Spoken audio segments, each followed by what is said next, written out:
بسم اللہ الرحمن الرحیم۔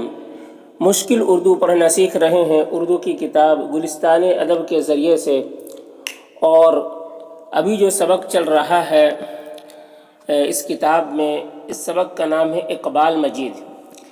اقبال مجید یہ اس شخصیت کا نام ہے، اقبال مجید۔ تو جس طریقے سے صاحب کتاب کا طرز رہا ہے کہ ابھی افسانہ پیش کر رہے ہیں، تو جب کسی شخصیت کا افسانہ پیش کرتے ہیں تو پہلے اس شخصیت کا تعارف کراتے ہیں، اس کا انٹروڈکشن کرواتے ہیں، پھر اس کے افسانہ کو نقل کرتے ہیں۔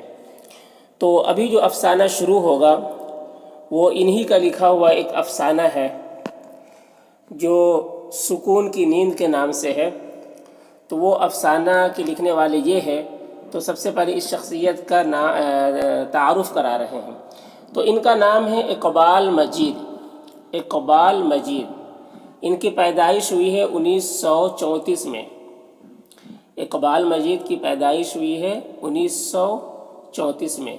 تو دیکھیے، اقبال مجید ضلع سیتاپور اتر پردیش میں پیدا ہوئے۔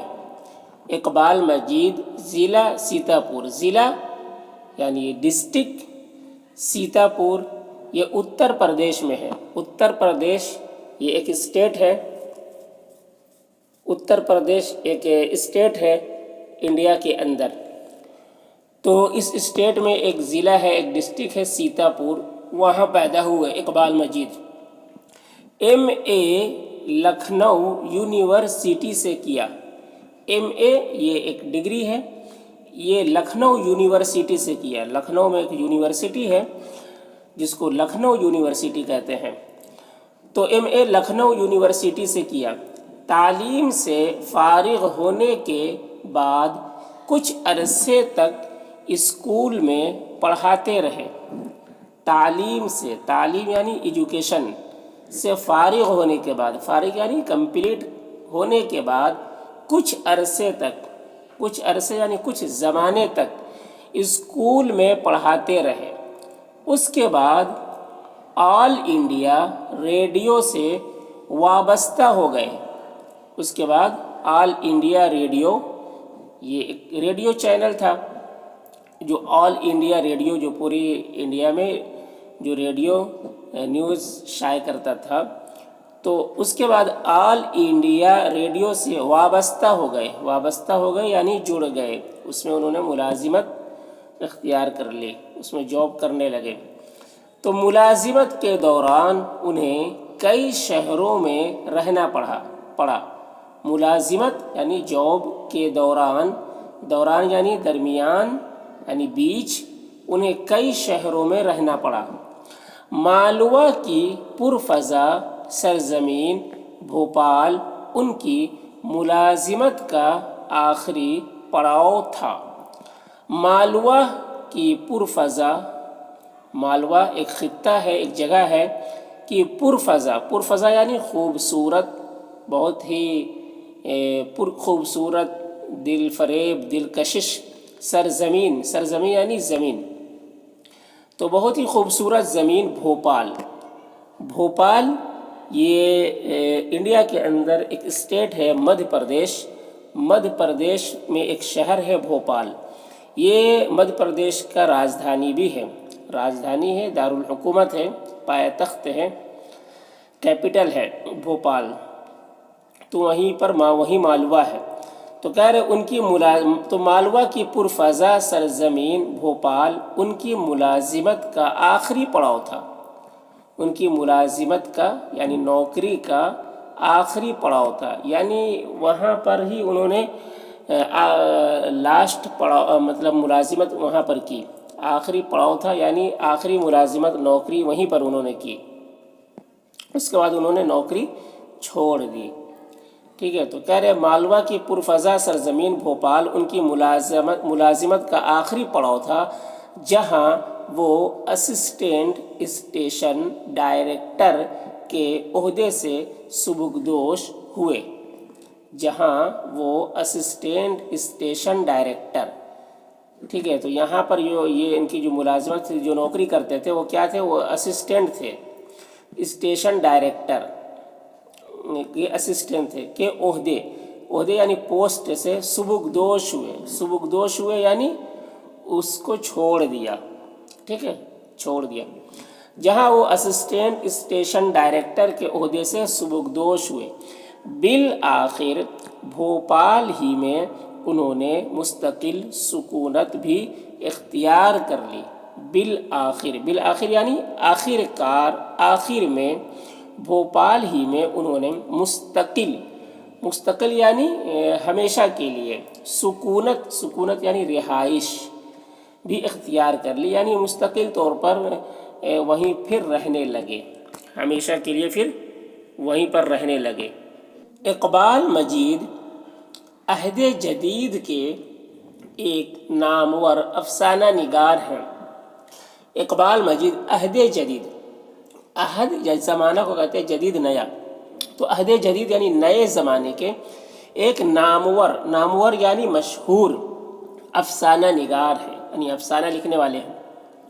انہوں نے کئی اعلیٰ درجے کے ڈرامے بھی لکھے ہیں۔ انہوں نے کئی اعلیٰ درجے کے، اعلیٰ یعنی بہت ہی اعلیٰ درجے، اعلیٰ یعنی ہائر لیول کے، ٹھیک ہے، بہت ہی ہائی لیول کے ڈرامے بھی انہوں نے لکھے ہیں۔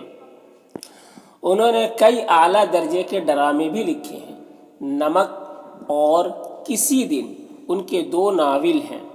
نمک یہ کتاب کا نام ہے، ناول کا نام ہے نمک اور کسی دن بھی یہ ان کے ناول کا نام ہے۔ تو کہہ رہے ان کے 2 ناول ہیں۔ دو بھیگے ہوئے لوگ یہ بھی ناول ہے ان کا۔ ایک حلفیہ بیان یہ بھی ان کا لکھا ہوا ناول ہے۔ شہر بدنصیب یہ بھی ان کا لکھا ہوا ایک ناول ہے۔ اور تماشا گھر یہ بھی ان کا ایک افسانوی مجموعہ ہے، ان کا لکھا ہوا ایک ناول ہے۔ ان کے افسانوی مجموعے ہیں، مجموعے یعنی کتاب ہے، ان کے افسانوی مجموعے ہے یعنی کتاب ہے۔ تو ان 2 بھیگے ہوئے لوگ، ایک حلفیہ بیان، شہر بدنصیب اور تماشا گھر ان کے افسانوی مجموعے ہیں۔ اقبال مجید کا تعلق اس نسل سے ہے جو 1955 یا 60 کے بعد پروان چڑھی۔ اقبال مجید کا تعلق اس نسل سے ہے جو 1955 یا 60 کے بعد پروان چڑھی، یعنی ان کا عروج ہوا، جو پروان چڑھے، جو پیدا ہوئے، ٹھیک ہے، اس کے بعد جن کا عروج ہوا، ان کا دور آیا، پروان چڑھی۔ اقبال مجید نے نئے طرز کے کئی افسانے بھی لکھے ہیں۔ اقبال مجید نے نئے طرز کے یعنی نئے طریقے کے کئی افسانے بھی لکھے ہیں، جن میں آج کے انسان کی داخلی اور روحانی الجھنوں کو موضوع بنایا گیا ہے۔ جن میں آج کے انسان کی داخلی یعنی اندرونی اور روحانی یعنی روح، تو ایک اندرونی الجھن، آج کے دور کے انسان کے ایک اندرونی الجھن، ٹینشن، اور ایک روحانی ٹینشن، ان کو موضوع بنایا ہے، ان کو ٹاپک بنا کر انہوں نے کئی افسانے لکھے ہیں۔ انسان کی داخلی اور روحانی الجھنوں کو موضوع بنایا گیا ہے۔ افسانوی تکنیک میں بھی انہوں نے بعض اہم تجربے کیے ہیں۔ افسانوی تکنیک یعنی افسانہ نگاری، افسانہ لکھنے میں بھی انہوں نے بعض اہم تجربے کیے ہیں، یعنی کچھ بہت ضروری تجربے بھی کیے ہیں۔ تاہم کہانی میں کہانی پن کے عنصر کو انہوں نے برقرار رکھا ہے۔ تاہم یعنی اس وجہ سے کہانی میں کہانی پن کے عنصر یعنی مادہ، کہانی پن کے عنصر کو، ان کہانی پن کے طریقے کو انہوں نے برقرار رکھا ہے یعنی قائم رکھا ہے، اس چیز کا خیال رکھا ہے۔ اقبال مجید نے اپنے افسانوں، ڈراموں اور ناولوں میں سیاسی و سماجی شعور کے ساتھ ساتھ نفسیاتی بصیرت سے بھی بخوبی کام لیا ہے۔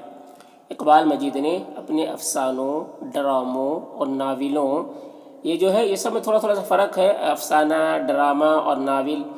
تو افسانوں، ڈراموں اور ناولوں میں افسانہ تھوڑا شارٹ، کہہ لیجیے کہ شارٹ اسٹوری ہے، اور ڈرامہ اسے کہتے ہیں، اس کہانی کو کہتے ہیں جو اسٹیج پر پرفارم کرتے ہیں، اور ناول ایک طویل قصے کہانی کو کہتے ہیں۔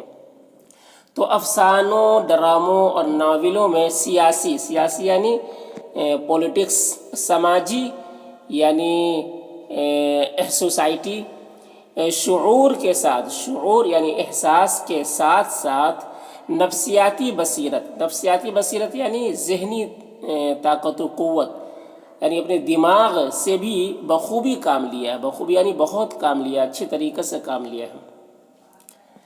جدید اردو افسانے کی تاریخ میں اقبال مجید کا ایک نمایاں مقام ہے۔ جدید دور یعنی نئے دور،